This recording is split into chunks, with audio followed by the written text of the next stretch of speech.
The average price for a house in the United Kingdom is £292,000. There are so many things in life that divide us, that we discuss, that we disagree on. Some of them are pretty serious. Bickering! Some of them are a bit more mundane, but let's face it, they're still pretty serious. Pineapple! This is white and gold!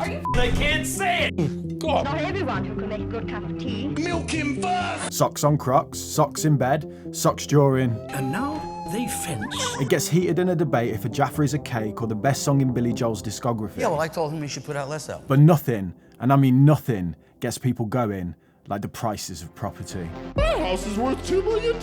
An ambitious building program of homes to rent. They are paying through the nose. What does this achieve? Who does this help? This have been cleared to make way for this modern utopia. They're properly slums, aren't they? I have 9 roommates! To demonstrate how divisive this topic is, I put out a poll on YouTube and rather vaguely asked, do you think prices will drop significantly? I know, how long is a piece of string, but I just wanted to get people's kind of gut reaction. Now the split was basically 50-50, right down the middle, so I think it's worth exploring both sides of this, and I'm going to do that. In today's video, we're going to side with the bears, and we're going to take a look at how far property prices could drop. We're going to look at everything from like gut feeling and sentiment, all the way down to leading indicators and stuff more driven by data. And then in a week's time, I'm going to release another video where we look at all of the reasons why property prices won't drop. We're going to try and be balanced, and then with both videos, you'll have both sides of the argument. That way, people hopefully won't shout at me in the comments. But to be fair to the bears, the OBR have already forecasted a price drop leading into 2024 of around 9%, which is a pretty good indicator that prices are probably going to fall. I mean, you might even say that they already have. Let me show you a chart. This is a graph of the average house prices in the UK between 2000 and now. We can see that property prices peaked in around September 07, and then they fell away for 18 months, finding their bottom around February 2009. Okay, now if we look at another chart, this is the performance of the FTSE 100. The top 100 companies in the UK at the same time. Peaked June, July, fell away hard in September, then had a little dead cat bounce here, and then tanked, finding its bottom again February. Why am I such a melt? February. Finding a bottom in Feb 2009. So I think it's clear that at the time, the housing market and the stock market moved in similar ways at similar times. But what's my point? I'm seeing articles circulating in mainstream financial media at the minute discussing if we've hit the bottom after we've seen the stock market take a huge haircut in 2022. At the same time, people are saying the housing market is only just about to start dropping. Not that long ago, the language used to describe the housing market was like soften, slow down, flatten. Now The Economist is predicting a brutal squeeze. There are a number of factors that contribute to this lag, this slower reaction of property to the economic outlook. The main one at the minute is the percentage of fixed rate mortgages. At the minute, about 85% of the UK population are on a fixed deal, which shelters them, short term anyway, from rate rises. Around 300,000 people a quarter are coming off these fixed rate deals and are now facing the reality of a much larger mortgage payment. Another factor that contributes to this delay is the time it's taken to get through conveyancing. 150 to 180 days is the average. You're looking at potentially 5 months or over from the point that you agree to purchase a home to when you actually get the keys and exchange on it. So if you're basing average property prices on the deals that complete the transactions in, say, October, what you're actually doing is comparing the prices from 5 months prior when they were previously agreed. A similar issue creating a lag is mortgage approvals. Any agreement in principle or mortgage deal will typically last for 6 months. So what that means is you can lock in an interest rate and shop around for 6 months, say, and still be guaranteed that rate you were quoted.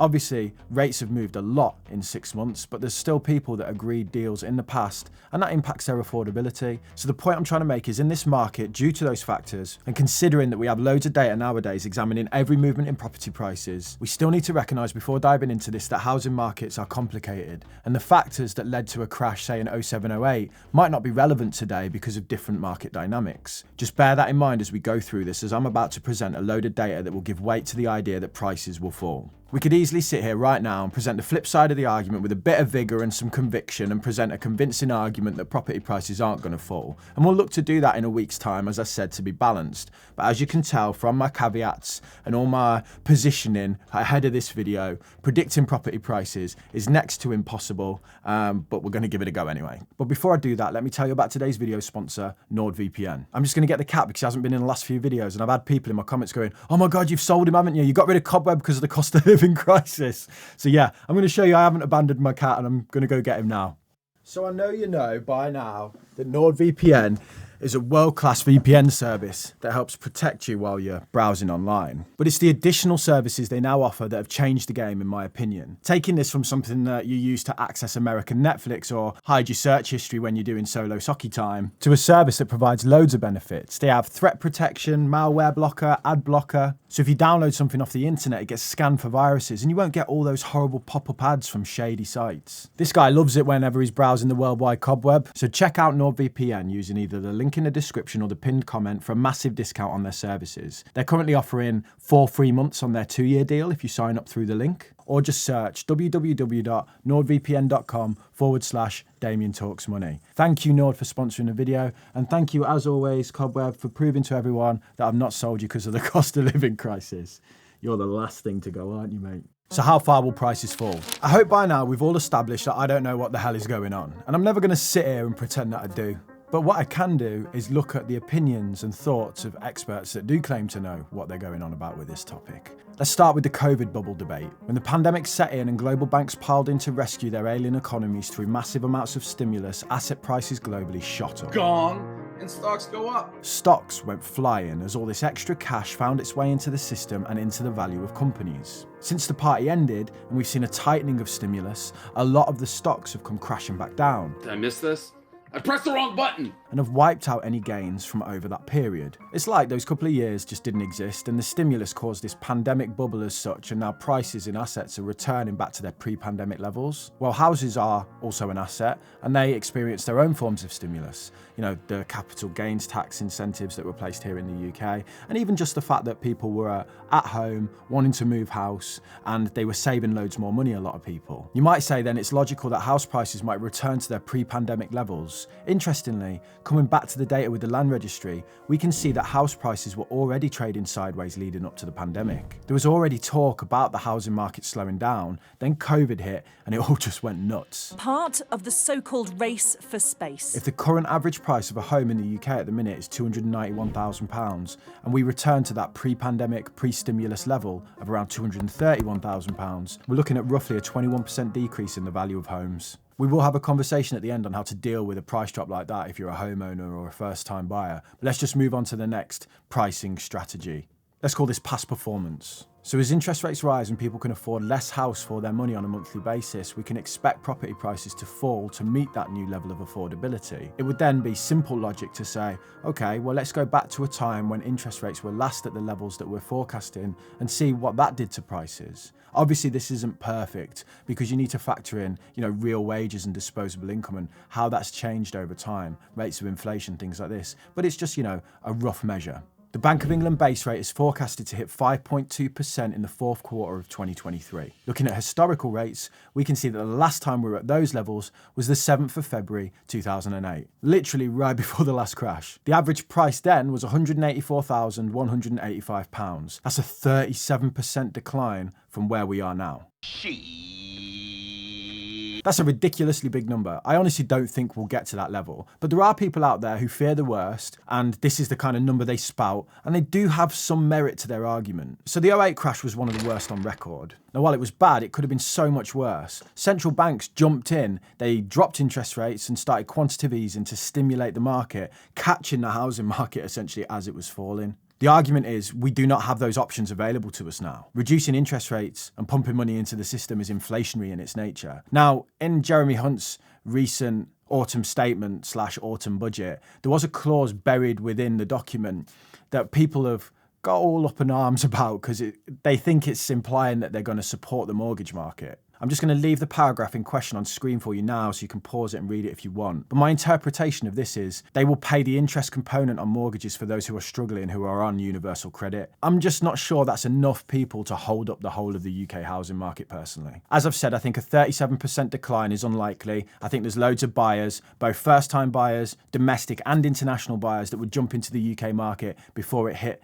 those levels. But at the same time, never say never. I think what would need to happen for us to see that level of decline is for the banks to stop lending, essentially. I don't think it's going to come from a demand side. It would simply be that mortgage lending dried up for some reason. Okay, well, all we've done there so far is look at some commonly discussed finger-in-the-air sorts of methods for price forecasting. I would like to now consider some more data-driven analysis. First of all, the prices of homes long-term should be linked to people's affordability, and that's commonly expressed as a multiple of individuals' income. What I mean by that is, how many times income does it take to buy a home in the UK? Now, we've tested that relationship to breaking point. I mean, I think in London, the average home is 13 times an individual's income. And when you consider lenders won't lend more than 4 times someone's income, you have a problem there. That problem has been solved by the bank of mum and dad and by people buying in couples and there being a shortage of supply of homes, which has kept prices rising. But long term, that relationship can only be tested so far before individuals are just priced out of the market completely. On screen is a chart I made. I'm very proud of it because Excel isn't one of my strong points. But quite simply, it is the change in percentage-wise in real income growth. What I mean by real income growth is inflation adjusted. So if your wages go up 5% in 1 year, but the rate of inflation is also 5%, the real income growth is 0 because you're in the exact same place spending power-wise. So that's this red line here versus this blue line, which is the percentage change in house prices over the same time. As income growth drops and peaks, we see house price growth follow a similar pattern. Sometimes they lag, as we discussed earlier, but there is a correlation between the two. And then we get to now. Real income growth has fallen significantly. If we believe that property price growth has to follow people's earnings, you would expect a significant correction here to bring prices in line with real earnings, a fall of around 10 to 15% potentially, which really is in line with the OBR forecasts and in keeping with the patterns that we're seeing emerging from things like the Halifax Price Index report, where they're reporting a slowdown and a decline in property prices in the last few months. Right, now let's look at some more data-backed methods using leading indicators. So just simply, a leading indicator is just a set of data that can help us forecast the price movement of an asset, so in this case, property prices. A lot of things like average house prices look back, don't they? Leading indicators look forwards because there's said to be a correlation between this data set and between the price of the asset. So one that we're going to look at today is mortgage approval rates. If the amount of mortgages that are being approved starts to fall, it's said that that is a precursor to a drop in property prices. Each month, the Bank of England produce a report called Money and Credit. I'll link the latest version below for you. They track mortgage lending in the report. This chart displays this. The first thing to look at is how erratic it's been over this period as people scramble to lock in mortgages at fixed rates out of concern of rising prices. But the Bank of England discuss approval rates here. Approvals for house purchases, an indicator of future borrowing, decreased to 59,000 in October from 66,000 in September and were below the previous 6-month average, also 66,000. Property Research, which is a great channel that examines leading indicators, produces a graph each month looking at the relationship between approvals and house prices. I'm going to link a video of theirs in the end cards of the description. I think they do some really good analysis on these leading indicators, and for anyone interested in that sort of detail with property on a monthly basis, I think it's a good place to go. I could have just remade the graph and palmed it off as my own, because we all know I got mad skills on Excel nowadays. But you know I like to link all my sources when it comes to papers in the description, so why would I be any different with another YouTube channel? They only actually have 400 subscribers at the minute, so I kind of like the idea that a load of you go over there, sub, and they wake up and like, what the hell, the channel's doubled in size. So yeah. Unleash hell. So you can see in many cases on the graph that the mortgage approval rates peak. They're these blue lines here. And a few months later, the year-over-year growth rate of property also peaks as the drop in mortgage approvals feeds into that demand. That's why it's a leading indicator. It sits in front of the decline. Kind of like you lead a dog,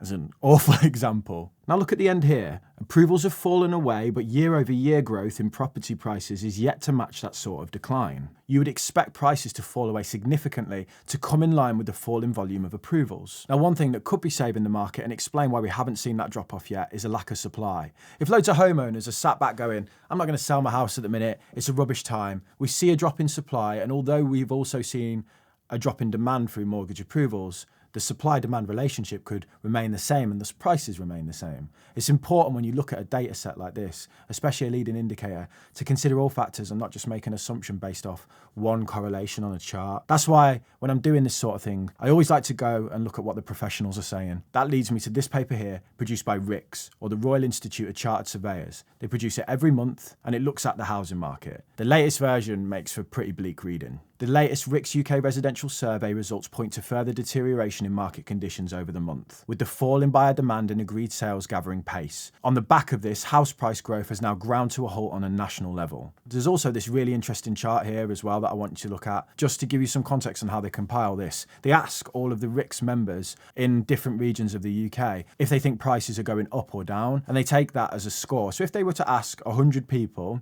and 60 of them said the prices were going up in their area, and 40% 20% said they were going down, or 40 people. That would be a score of plus 20, 60 minus 40. So they chart a plus 20. So it's not a, we think the prices are going to move 20%. It's more a measure of sentiment across these professionals. It's like a sense check on the direction of the market. Notice how this is forecasted to collapse. And the expectation is most of the professionals will all be reporting declines in prices in their regions in the coming months. Now, this regional point's really interesting, and before we conclude, I just want to take a look at this. We constantly quote average house prices, average data. Is £292,000. But it's important to recognise there's no such thing as an average home. This graph highlights this, how house prices in regions can fall and grow at varying paces, and really, when you look at averages, we do not give a fair answer to what price decline might actually look like. It's a reminder that really as individuals, when we're asking how much do we think prices will fall, what we really want to know is how much might my property fall? And I hope you understand that no one can really answer that question. In 07-08, I think the quoted average